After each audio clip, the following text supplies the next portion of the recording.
Salam hormat dan salam keluarga Malaysia. Anda bersama saya, Bumawen, dalam Berita Pagi Sarawak edisi Isnin 17 Oktober.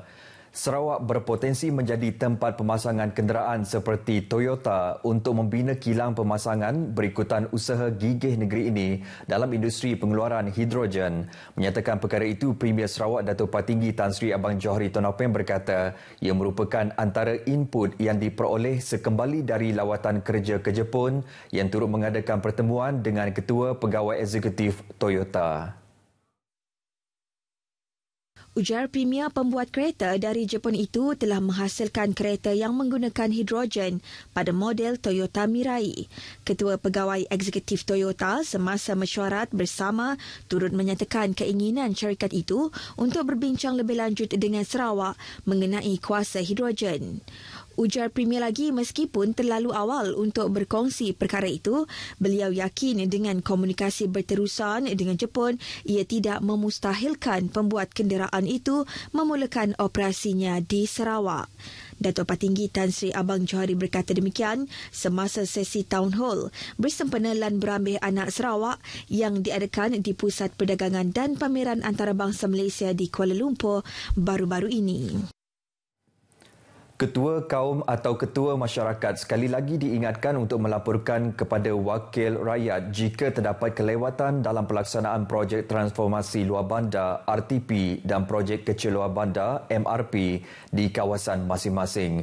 Timbalan Premier Datuk Amar Douglas Sugambas memberitahu setiap wakil rakyat berharap projek yang diluluskan di bawah dana RTP atau MRP dapat disiapkan mengikut jadual yang telah ditetapkan. Datuk Amar Douglas Ugah menjelaskan sekiranya berlaku kelewatan, ia akan menjejaskan usaha kerajaan dalam menyediakan kemudahan infrastruktur untuk manfaat rakyat. Beliau berucap semasa menyerahkan geran kerajaan berjumlah RM300,000 kepada 94 jawatan kuasa kemajuan dan keselamatan kampung serta Biro Wanita dari kawasan Bukit Saban di Penom Ulu Pakuk Sepauh. Sementara itu, mengenai monsun Timur Laut yang dijangka berlaku Disember ini hingga Januari tahun depan, Datuk Amar Douglas juga meminta orang ramai untuk melapor sebarang kerosakan infrastruktur seperti jalan dan jambatan akibat banjir maupun tanah runtuh. Katanya dalam tempoh tersebut, hujan lebat dijangka berlaku yang boleh membawa kepada berlakunya banjir dan sebarang kerosakan dimaklumkan kepada wakil rakyat supaya tindakan segera dapat diambil. Masyarakat perlu sedar bahawa menanam pokok berkait rapat dengan perubahan iklim seperti mengurangkan kesan pemanasan global dan ia menghasilkan fenomena iklim yang boleh menjejaskan manusia. Presiden Persatuan Bulan Sabit Merah PBSM Sarawak Datuk Patinggi Tan Sri George Chan memberi contoh seperti di negara kita, kerajaan telah memberi amaran awal perubahan angin monsun dan akan menyebabkan banjir dalam beberapa bulan akan datang. Tegasnya, fenomena iklim tidak boleh dipandang ringan kerana ia melibatkan sosioekonomi dan individu itu sendiri. Jelasnya, pokok dapat membantu semasa banjir dengan bertindak meningkatkan kadar penyerapan air bawah tanah sekaligus berperanan sebagai pengukuh bagi mengelakkan kejadian tanah runtuh dan hakisan tanah. Beliau berucap demikian semasa sambutan Hari Menanam Pokok PBSM Sarawak di Kuching, juga memberitahu nilai dan tujuan pokok adalah sangat besar untuk kelangsungan hidup manusia.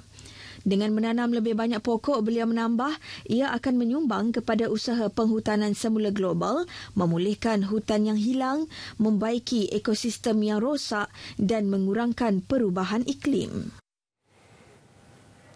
Baik, dalam perkembangan lain, Pengerusi Persatuan Bulan Sabit Merah PBSM Sarawak Datuk Patinggi Tan Sri George Chan Hong Nam memaklumkan perkhidmatan ambulans Hotspot 999 kini berpangkalan di Bandar Baru Samariang. Konsep perkhidmatan tersebut bagi mengurangkan tempoh respons kecemasan perubatan kurang daripada 15 minit selaras dengan piawaian antarabangsa. Jelas Datuk Patinggi Tan Sri George, Semariang dipilih berikutan bilangan tinggi Perkhidmatan Respons Kecemasan Malaysia 999 serta penilaian terhadap pembangunan dan pertumbuhan penduduk.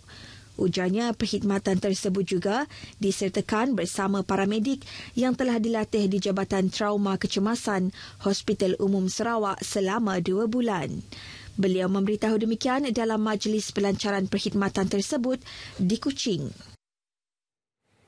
Masyarakat utara Sarawak khususnya di Limbang perlu mengekalkan perpaduan dan hidup bertoleransi dalam masyarakat pelbagai suku kaum. Ahli Dewan Undangan Negeri Dun Batu Danau Palus Palu Gumbang menjelaskan ini penting bagi mempertahankan keharmonian kaum dalam kepelbagaian budaya khususnya untuk dinikmati generasi akan datang. Paulus Palu Gumbang berkata perpaduan merupakan elemen penting dalam memupuk semangat kerjasama, hormat menghormati antara satu sama lain yang akan membawa keamanan kepada negeri Sarawak. Dia berkata demikian pada konsert bersepena Pesta Berdudun dan Lumba Kerbau di Meritam, Limbang. Beliau menjelaskan pesta tersebut juga sebagai wadah untuk penyatuan masyarakat. Di bahagian itu, selain dapat mempromosikan keunikan budaya masyarakat tempatan kepada dunia luar. Pada majlis tersebut, Paulus turut menyampaikan peruntukan berjumlah RM10,000 kepada Persatuan Melayu Limbang. Pelabur asing perlu diyakinkan dengan dasar-dasar perniagaan yang dinamik dan kukuh dalam usaha memulihkan ekonomi negara.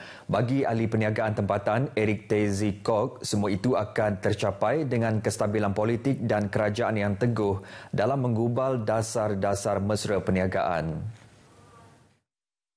Namun dengan apa yang berlaku sejak 4 tahun lepas, kesemua itu tidak dapat dicapai dengan kemelut politik yang berterusan selain didorong krisis kesihatan dunia COVID-19. Saya rasa yang penting kita mau itu foreign investment kan. Kita mau lebih banyak foreign investment datang sini. Tapi untuk investment ini orang mau tengok kerajaan. One of the criteria, okay, salah satu kriteria adalah kestabilan kerajaan. Oleh itu, beliau sebagai generasi muda di Sarawak mahu melihat kerajaan yang dibentuk selepas pilihan raya umum ke-15 ini mampu menyelesaikan kemelut ekonomi secara tuntas. Eric menjelaskan perkara itu kepada pemberitaan Kuching, juga memberitahu dengan sektor ekonomi yang kukuh, ia berupaya mewujudkan peluang pekerjaan dalam bandar dan meningkatkan kemampuan negara dalam melaksanakan projek-projek berimpak rakyat. Saudara, bertemakan Malam Seribu Bintang, 12 peserta Bintang Piramli Kebangsaan 2022 bakal berentap pada Sabtu ini di Stadium Perpaduan Petrajaya Kuching. Acara yang bermula pukul 9 malam itu juga akan disiarkan secara langsung melalui saluran TV2, TV OK dan Radio Klasik dan Sarawak FM. Bagi beberapa peserta akhir yang ditemui berpendapat, saingan akhir Bintang Piramli tahun ini pastinya mencabar kerana ada di antara finalis pernah menyertai peringkat akhir kebangsaan sebelum ini. Rasa bersyukurlah dapat datang ke Kuching kan untuk pertama kalinya. Ini yang kali keempat. Kali keempat. Baru tembus ke final kebangsaan. Kali pertama saya jejakkan kaki ke muncak atau peringkat kebangsaan. Untuk di dalam Bintang Piramli ini saya dah kali keempat menyertai Bintang Piramli dan alhamdulillah untuk tahun ini baru berjaya ke peringkat kebangsaan. Pernah untuk kebangsaan 2018, pernah mewakili Sarawak lah. Untuk yang kali kedua. 2018 pernah finalis untuk Zon Sarawak. Kali ini kebangsaan pertama kali lah. Kalau untuk masuk tahun ini adalah tahun yang keempat saya bergiat dalam pertandingan Bintang Piramli. Sebelum ni pernah masuk finalis juga lah? Pernah juga masuk finalis pada 2016 dan juga 18. Tahun ni memang saingan memang sengit lah. Rata-rata yang kita nampak kan, cuma itulah kita cuba yang sehabis baik lah. Pertandingan Dwi Tahunan Anjuran Bersama RTM Sarawak dengan Kementerian Pelancongan, Industri Kreatif dan Seni Persembahan Sarawak ini akan dihadiri oleh Tuan Yang Terutama Yang di-Pertuan Negeri Sarawak, Tun Pein Sri Abdul Taib Mahmud. Bintang Piramli Kebangsaan 2022 juga akan menyampilkan pasangan hos Fahrin Ahmad dan Nana Mahazan. Acara turut akan dimeriahkan dengan persembahan artis-artis terkenal tanah air seperti Liza Hanim, Dayang Nur Faizah, Naim Daniel, Abu Zahid Ibrahim dan Abdul Manaf Seron.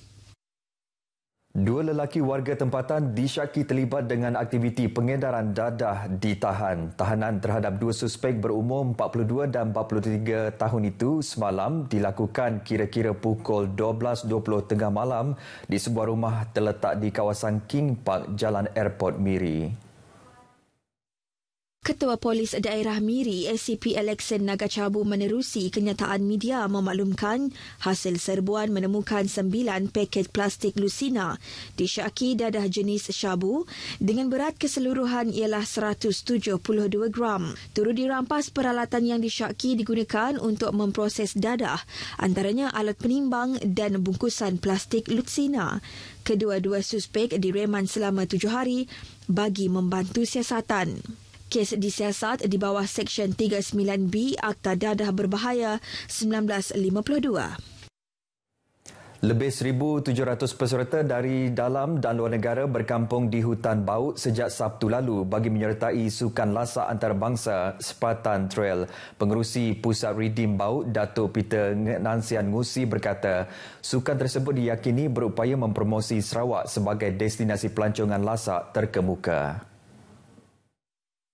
Jelas Datuk Peter, dengan muka bumi daerah itu yang mencabar, beliau optimis ia berupaya menarik lebih ramai pengunjung bukan sekadar menyertai kejohanan tetapi juga menikmati keindahan alam yang dimilikinya. Beliau menjelaskan perkara itu kepada media selepas majlis penyampaian hadiah kejohanan dunia Spartan Trail di Baut. Spartan Trail tahun ini menawarkan cabaran sejauh 100 km mengharungi hutan Baut sehingga lebih 10 jam di dalam hutan.